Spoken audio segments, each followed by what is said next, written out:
예, 안녕하십니까. 법학개론이라는 과목을 가지고 23시간 강의에 걸쳐 가지고 함께 같이 공부할 이한익 교수입니다. 강의하기에 앞서 간략하게 강사 소개와 제가 또 우리 수강생 여러분들한테 하고 싶은 말을 간략하게 전하겠습니다. 제가 여러분들 화면으로 볼 때 무척 좀 정해 보일지 모르는데 할아버지입니다.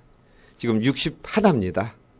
그래서 왜 이 얘기를 드리냐 하면 제가 그 경비 지도사 그 시험 감독으로 이제 시험 출제관으로 들어가면 거기에 대해서 이제 오답이 있을 경우에 이제 이의 신청을 하는데 근데 거기서 들은 얘기가 있어요.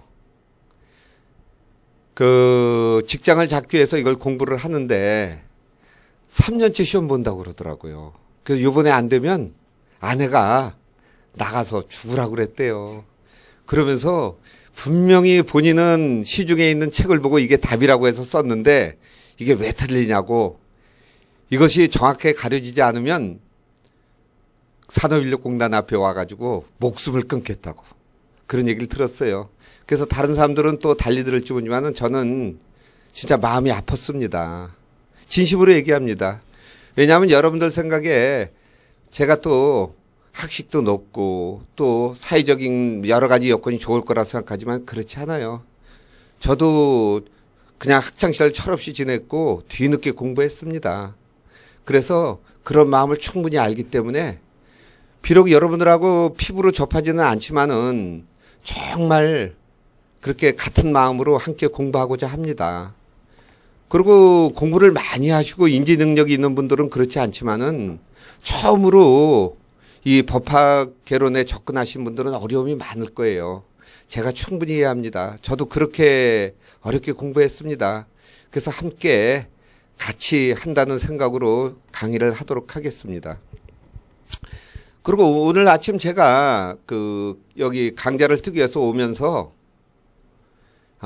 내가 조금 심적으로는 부담이 있지만은 정말 전제에서 얘기한 거와 같은 마음에서 한 가지 여러분한테 알려드리고자 해서 제가 또 말씀을 올리겠습니다. 제가 이 경비지도하고 인연이 된 거는 95년이에요. 그때 제가 중앙경찰학교 교수로 있을 때 제 자랑 같지만은 이 제도를 만드는데 진짜 일조한 사람입니다. 원래는 이 경비지도사 저는 이렇게 만들고 싶지는 않았어요.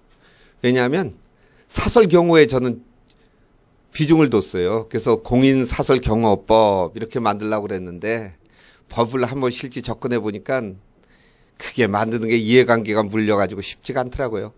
그 당시만 해도 사경호라는 게 아주 없지는 않았어요. 왜 청원경찰법이라는 법은 우리나라만 있는 고유의 법이잖아요. 그 박 대통령 때 만든 법 아닙니까? 미국과 갈등이 있어가지고 자주국방 이러면서 생긴 법입니다. 그게 대통령 어떻게 보면 28호가 근거라고도 볼 수 있어요. 그래서 지금 양대법이 지금 이루어져 있는 상태인데 그 당시 저는 그 분야 중에서 군에서 장교로 근무했기 때문에 경호 분야를 집중하려고 그랬어요. 그래서 기존에 뭐가 있었냐면 어떻게 보면 시설경비, 호송경비 이거는 있던 상태예요. 청원경찰법상에. 그래서 나는 신변보호. 그리고 여러분들 공부하면서 신변보호가 왜 됐는지 알아요? 이것도 다 뜻이 있습니다. 사설경호를 하려고 그랬더니 그 당시 내 누구는 뭐 지금 말씀드리기 뭐하지만은 대통령 경호시법에 경호가 있는데 어디 경호란 말을 쓰냐. 그래서 신변보호가 됐어요. 그래서 저는 그 당시 단행법으로 사설 경호에 대한 단행법을 만들라 하다가 이해관계가 맞물려 가지고 시설, 호송, 신변보호 이렇게 세 개가 합쳐진 경비지도사가 나온 겁니다. 지금 생각하니까 더 잘 됐어요. 그리고 여러분들 공부하다 보면 특수경비 나오죠. 이거는 그 후에 청원경찰관하고 여러분 경비원 차이점은 뭐라고 봅니까? 쉽게 앞으로 공부할 때 여러분들 어렵게 접근하지 마세요. 그냥 가장 쉽게 국어 어원으로 하고 일반적인 상식에 놓고 접근하는 공부법이 저처럼 뒤늦게 공부하는 사람들은 도움이 될 겁니다. 제가 서론의 얘기를 길게 하는데 이게 진짜 여러분들 애정이 있기 때문에 간단하게 얘기한다는 게 이렇게 길어집니다. 청원경찰하고 경비원하고 차이점은 총을 휴대하느냐 못하느냐 결론은 그거예요. 총을 휴대하면 어디에? 국가 중요시설에 근무할 수 있거든요. 못하면 일반경비원. 그래서 뒤늦게 청원경찰법을 없애기 어렵더라고요. 그래서 청원경찰법에 보면 그 해임을 시킬 때 지방청장까지 하게 돼 있었어요. 근데 그거는 이제 시설장이 하게 그렇게 고치면서 특수경비원이라는 제도를 만들게 된 겁니다. 그래서 오늘날에 이렇게 이뤄서 1호 2년이 돼가지고 또 여러분 앞에 이렇게 강의를 하게 됐습니다. 자, 이거로 제가 아침에 여러분과 같이 해드리고 싶었던 말은 시간상 요거로 마치고 그러면 간략하게 제 소개를 올리겠습니다.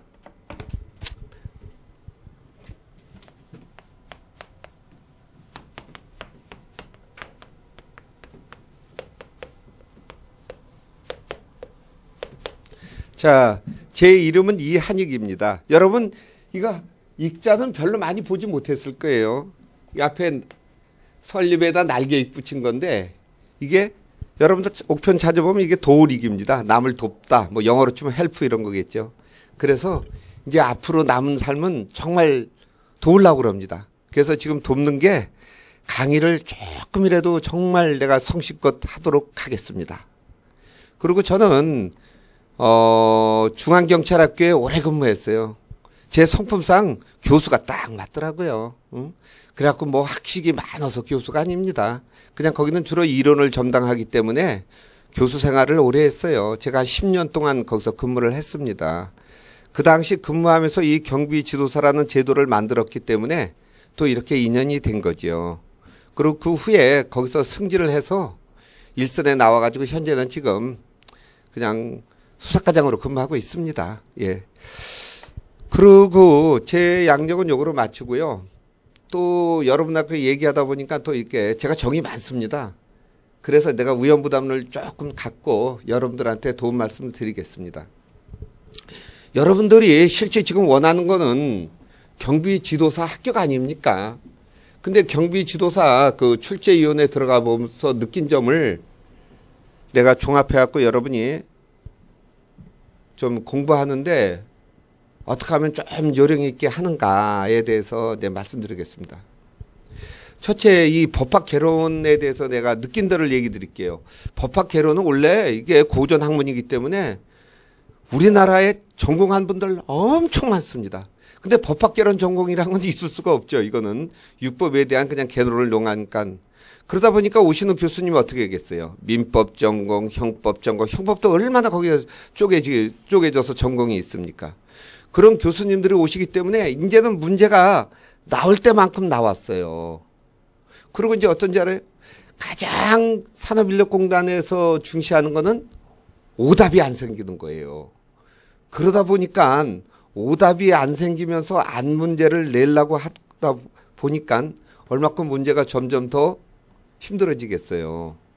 그리고 또 법학 같은 건 아까 얘기한 것처럼 교수님들이 또 개인 출제위원들이 그 팀이 이제 4명 내지 6명으로 이렇게 나눠져서 그룹으로 하거든요. 그 법학 개론이 이제 바로 이제 옆에서 같이들 하니까요. 보면요. 엄청 심도 있게 해요. 그러니까 심도 있다는 무슨 얘기인지 알아요? 여러분들 법학 개론 그럼 뭐예요? 개론은 총괄이죠. 거기에 예를 들어서 헌법, 민법, 형법 있죠. 형법 같은 경우에도 총론 있고 강론 있죠. 총론 같은 경우에 나는 지금도 아침에 오면서 그 강의를 들어가니까 한번 내 생각을 했습니다. 예를 들어서 그 행위론에도 범죄 공동설, 행위 공동설. 그날이라도 그걸 생각지 않으면 또 헷갈립니다. 근데 이런 학설을 가지고 문제를 냅니다. 그러니까 여러분들 이 법학 개론 그래가지고 그냥 쉽게 공부해서는 실제 어렵다는 얘기를 미리 말씀드립니다. 그렇다고 심적 부담은 갖지 말고요. 같이 제가 자체가 인지 능력이 없는 사람이라 함께 공부한다는 마음으로 우리 접근해 보도록 합시다. 그 다음에 두 번째로는 이제 민간 경비론인데 민간 경비라는 학문이 어디 있습니까? 그게 논이란 말이에요. 이론이죠. 응? 학그럼 학문 아닙니까? 또 이런 얘기 들으면 이제 같이 또 했던 교수님들이 무슨 소리 하시냐고 그럴지 모르겠는데 이것도 점점 쉽지가 않아요. 왜 그러냐면요. 처음에 제가 이거를 이론으로 이렇게 제도권으로 만들 때는 그때 근본적인 이론은 딱 하나예요. 수익자 부담의 원칙. 왜? 지금 앞으로 우리 패러다임이 어떻게 바뀝니까?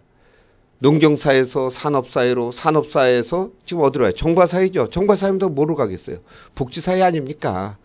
그러니까 지금 선거 때 모두 복지 전략을 많이 내세우잖아요. 근데 이 복지 중에 경비 분야에 대해서 국가에서 모든 것을 요람에서 무덤까지 해주면 되는데 안 되는 건 어떡하냐. 사각지대는 이거는 내가 돈 내서 그만큼 복지 혜택을 받자는 게 이게 근본 수익자 부담의 원칙 아닙니까? 이게 근간입니다. 여러분 이 말만 듣고 아마 그 민간 경비론 접근해 보면 한결 쉬울 겁니다. 근간은 그거예요. 그걸 가지고 그러면 어떻게 이론을 만들었느냐. 처음에 제가 이게 근간적인 이론은 공교육에서 이 경비라는 개념 안에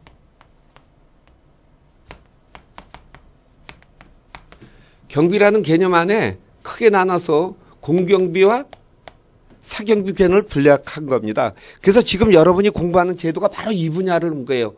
1995년경에는 이 제도가 아예 없었단 말이에요. 그래서 이거를 만들었는데 이 이론을 새로 만든 게 아니라 공경의 이론에서 일부를 빼온 거예요. 그래서 공경의 이론에 기본적으로 나오는 게 보면요. 자, 치안경비, 혼잡경비, 경호경비, 행사장 경비, 특수경비, 숙소경비. 이거는 미교범에서부터 해가지고 아예 체계화돼 있어요. 처음엔 시험을 여기서 냈어요. 이게 바로 경찰 경비 시험이었어요. 딱딱 떨어졌습니다. 근데 어떡하냐. 이 분야 이제 학자들이 생겼단 말이에요. 경호학과, 경호학 박사 나오지 않았습니까?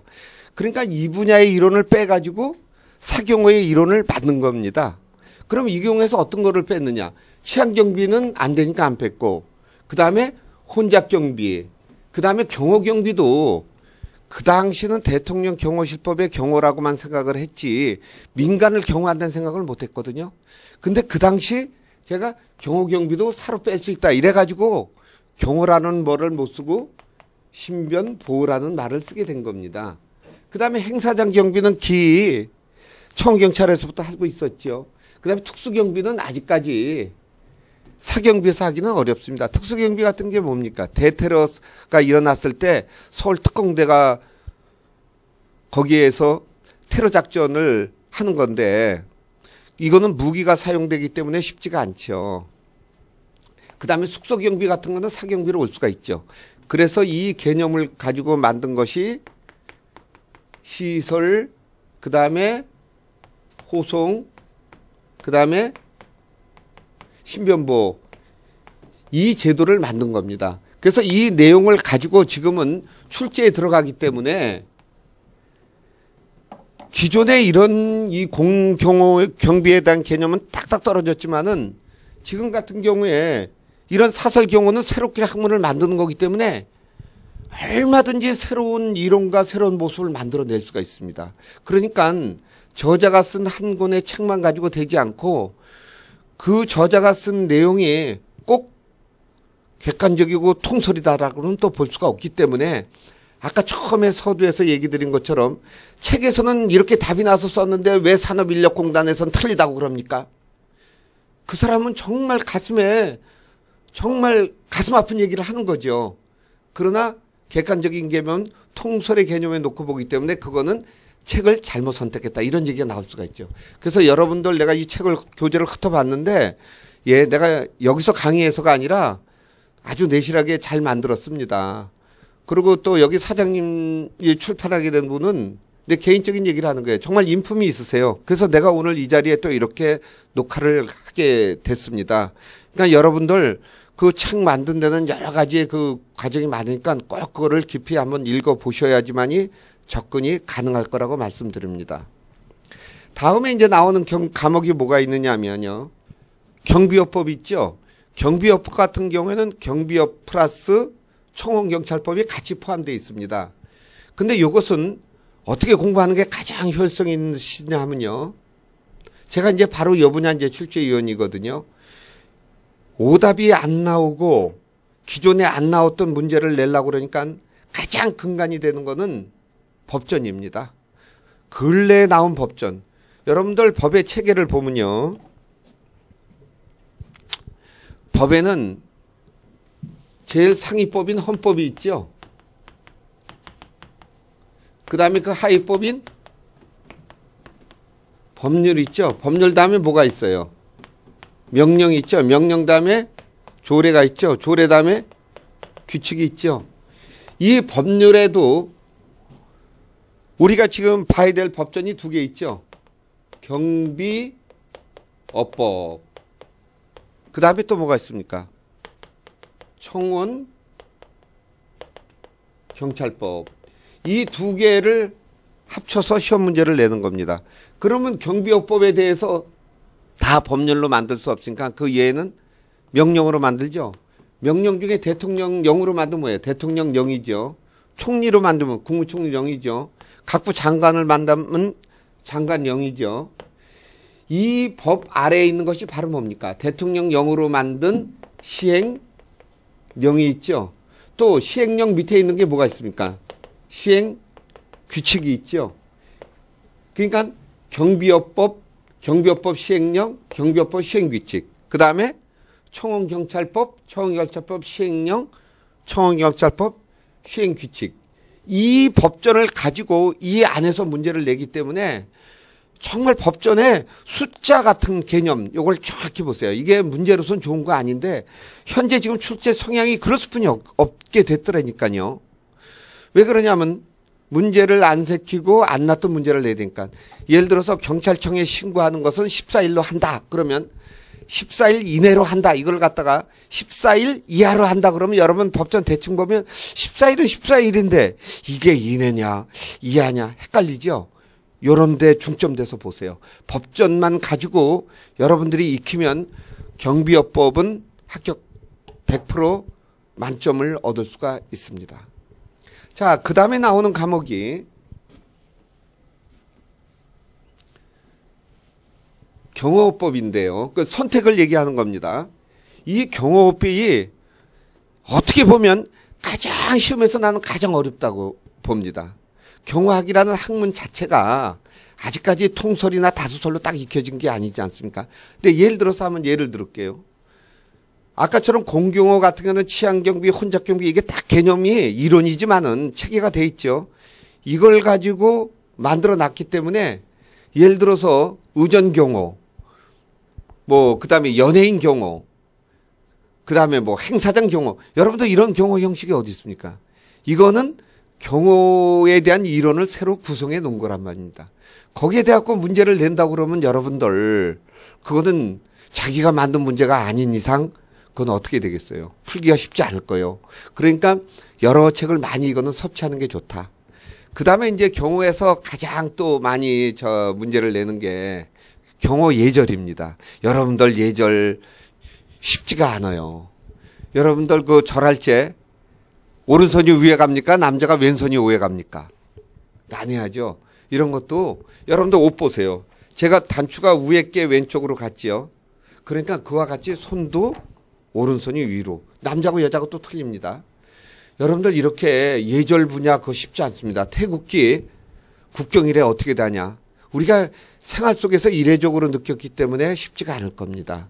그래서 경호학도 양을 많이 늘리지 않으면 아마 쉽지 않을까, 쉽지가 않을 거라고 생각됩니다.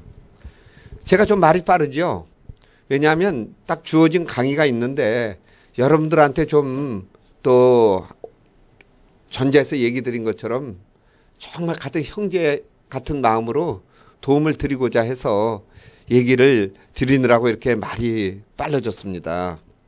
그럼 이제 본 과목인 법학 개론에 대해서 법학 개론이 뭔가라는 그걸 설명을 하고 그 다음에 잠시 쉬었다 우리 다음 시간에 계속하도록 하겠습니다. 그래요. 이 법학 개론에 관한 것은 글자 그대로 한 것처럼 법에 대한 학문에 대한 개론입니다. 그렇기 때문에 이 개론 부분은 어떻게 되겠어요? 총론과 강론 부분으로 나눠져 있죠. 이것이 단행된 학문이 아니에요. 이거는 우리가 육법 그러죠. 헌법, 형사소송법 쭉 해갖고 또 법에는 또 어떻게 나눠집니까? 두 가지로 또 나눠지죠. 법에는. 하나는 실체법이고 하나는 절차법으로 나눠지죠. 이 개념이 육법에 모두 적용이 되죠. 그래서 거기에 대한 법의 총괄적인 이론인 총론과 그 다음에 각 법에 대한 헌법, 형사소송법 쭉 나눠져 가지고 강론 부분으로 나눠지죠. 이것을 통괄적으로 같이 알아보는 과목입니다. 왜 법학개론을 집어넣게 됐냐면요. 처음에 야 과목을 모르죠 아까. 저는 진짜 그랬어요. 사설경호 이거를 중점으로 이루어졌기 때문에 실제 이 분야에 종사했던 분은 누구겠어요. 그 당시도 사설경호가 있었어요. 근데 그게 제도권으로 안 되니까 불법으로 돼가지고 그때 한때 또 서울청에서 다 그 단속하고 그랬습니다. 그럴 때 제가 실질적인 거는 그분들이 바로 여기에 주역인데 그분들을 제도권으로 끌어들여가지고 거기서 발생되는 역기능을 순기능으로 돌리지 않느냐고 했는데 또 그게 일반적인 개념을 깰 수가 없죠. 그래서 과목을 법학 과목은 기본적으로 상식으로 여야 된다 그럴지 모르겠다 법학 개론이 된 겁니다. 저는 실제 그분들이 실제 무도가 필요하면 난 무도에 자격 있는 사람들은 아예 기본적으로 가점 얼마 이렇게 그때 제도를 만들고 싶었죠. 그러나 또 사회적인 통념이 있기 때문에 그게 되지를 않았던 겁니다. 자, 그러면 여러분들 그 교재 앞에 이제 이야기가 나오듯이 그냥 여러분들 쉽게 들으면서 이거를 쉽게 접근하세요. 이제 예를 들어서 용어 같은 자체 법학에서 하자 그러면 하자? 그렇게 접근하면 어렵습니다. 아, 이거는 뭐에 문제점이 생긴 거다. 그래서 거기에 있는 흠결이다. 이렇게 해가지고 국어 어원 쪽으로 생각하시는 게 가장 용이하다고 봅니다. 자, 우리 법이라고 그러면 우리가 설명에 아마 거의 법에 대해서는 설명이 앞에 이게 삼수변이 몇 죠? 이 삼수변은 물수라는 뜻이라고 합니다. 그러니까 물은 어떻게 돼요? 항상 수평이죠. 여러분들 그릇이 이렇게 생긴 그릇에다 물을 담아도 어떻게 돼요? 수평이 되죠. 그러니까 법은 모든 사람의 만인에 평등한다는 뜻에서 앞에 여러분들 이게 중국 말이 이게 한문이 상용문자 아닙니까? 글자를 봐서 뜨고 거기에 뜻이 있지 않습니까? 그래서 이렇게 조합된 글이라고 합니다. 그 다음에 이거는 갈 거자 앞에 뭐가 있느냐 하면 해태치가 붙습니다. 이 해태치는 여러분 덕수궁이나 그런 앞에 가보면 그 사자가 있죠. 사자를 가장 잘 나타나는 게 이렇게 눈이 크게 튀어나왔을 겁니다. 근데 거기 눈알이 없어요. 왜 그러냐 하면 해태가 보지 못하는 사자입니다. 근데 왜 못 보느냐? 여러분들 내가 뭐 이걸 뭘 연결시켜서 생각하냐면 그 중동 지역에 가면 여자분들이 케첩이라고 쓰죠. 근데 나 중동 여자 제가 용산서에 있을 때 수사과장 할 때 거기에 이슬람교 사원이 있어가지고 거기 있는 분들하고 이제 만나서 얘기 들었는데 아 일리가 있다 이런 게 베일을 쓰면 케첩을 쓰면 상대방이 그 여자 얼굴을 못 보지요. 그러니까 그 여자의 외모를 보고서 사람을 판단하지 않는다는 거예요. 그러니까 그분의 내면을 볼 수 있다는 거예요. 또 여자분들도 그게 상당히 편하다고 그럽니다. 그렇게 해석하면 돼요. 해태는 눈이 없기 때문에 어떻게 해요? 상당의 외모만 보고 판단하는 게 아니에요. 이쁜 여자, 미운 분, 뭐 얼굴이 험한 사람 하는 이게 아니라 그 사람의 말을 듣고 내면을 볼 수 있다는 뜻에서 객관적인 판단을 한다는 뜻에서 이렇게 해태 치를 쓴 겁니다. 그 다음에 이 갈거자 아닙니까? 갈거자의 뜻은 버린다는 뜻 아니에요. 그러니까 어떡하냐. 이 공동체에서 사람들이 모여 살면서 좋은 성격도 있지만은 나쁜 성격도 있죠. 이 나쁜 것은 공동체에서 반사회적인 행위가 되죠. 이런 것은 모두 버린다는 뜻에서 갈거자를 썼답니다. 그러니까 이 물수자와 그 다음에 해태치와 갈거를 합친 것 개념이 바로 이 법법자가 나온 것이라고 합니다. 이것이 법학개론에 이제 처음에 법이라는 것을 뭔가 설명하기 위해서 풀어놓은 얘기입니다. 이런 걸 가지고 이제 부분적으로 이제 시험 문제를 출제를 할 수가 있겠죠. 다음에 학자는 여러분들 다 알죠? 배우락. 이런 세 가지 개념을 가진 학문을 배우는 거지요. 그 다음에 그럼 개론자는 왜 붙였냐? 아까 얘기한 것처럼 하나의 단행적인 법률을 가지고 공부한다면 형법, 학. 예를 들어서 민법을 한다면 민법, 학 이러면 되겠죠. 그러나 여기는 법학이라는 것은 우리가 갖고 있는 법학에는 법률에는 율법이 있으니까 그 율법에 대해서 조금씩 개념을 공부한다는 거죠. 그러니까 우리가 개론이라고 붙인 거죠. 자, 다시 총괄적으로 얘기하면 이 세 가지 개념을 가진 학문을 대해서 총괄적으로 알아본다는 학문이죠. 그래서 이제 좀 쉬었다가 다음 시간부터는 요 법학 개론에 대한 이 총론 부분부터 같이 공부하도록 하겠습니다. 첫 시간이었는데 잘 경청해주셔서 감사합니다.